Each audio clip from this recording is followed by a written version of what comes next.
என் அன்பு ஜனங்களே, உங்கள் ஒவ்வொருவரையும் நான் பார்ப்பது அதிக மகிழ்ச்சி அடைகிறேன்.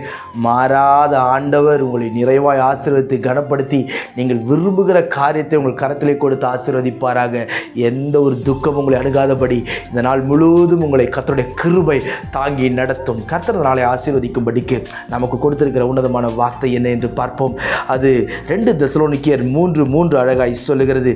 தீமை என்று விலக்கி காத்துக்கொள்வார், தீமை என்று விலக்கி காத்துக்கொள்வார்.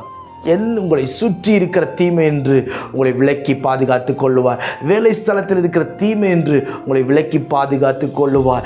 நீங்கள் செய்கிற ஊழியத்தில் இருக்கிற தீமை என்று உங்களை விலக்கி பாதுகாத்து கொள்ளுவார். நீங்கள் படுகிற பிரயாசத்தில் இருந்து உங்களை விலக்கி பாதுகாத்து கொள்ளுவார்.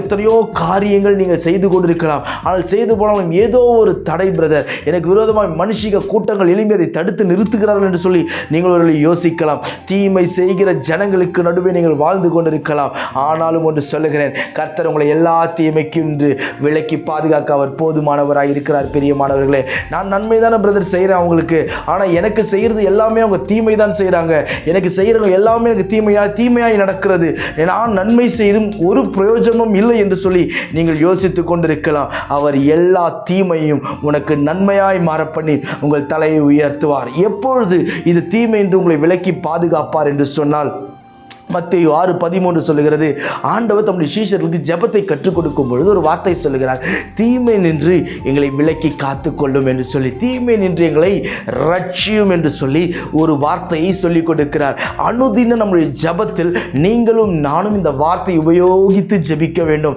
தீமை எங்களை துக்கப்படுத்தாதபடி, தீமை எங்களை அணுகாதபடி, தீமை எங்களை தொடராதபடி, தீமை எங்கள் குடும்பத்திற்கு வராதபடி பாதுகாத்து கொள்ளும் என்று ஜெபிக்கும் பொழுது கர்த்தர் உங்களை விலக்கி பாதுகாக்க அவர் போதுமானவராய் இருக்கிறார். பிரியமானவர்களே, ஒரு தீங்கும் உங்களுக்கு வராது.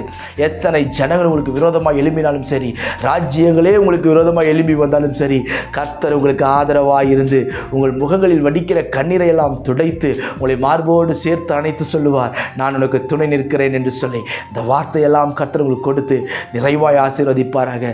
நான் உங்களுக்கு ஜெபிக்கிறேன். பரலோக பிதாவே, இந்த வார்த்தையெல்லாம் கேட்கிறேன் அன்பு சகோதர சகோதரி ஒவ்வொருவருக்கும் நான் ஜெபிக்கிறேன்.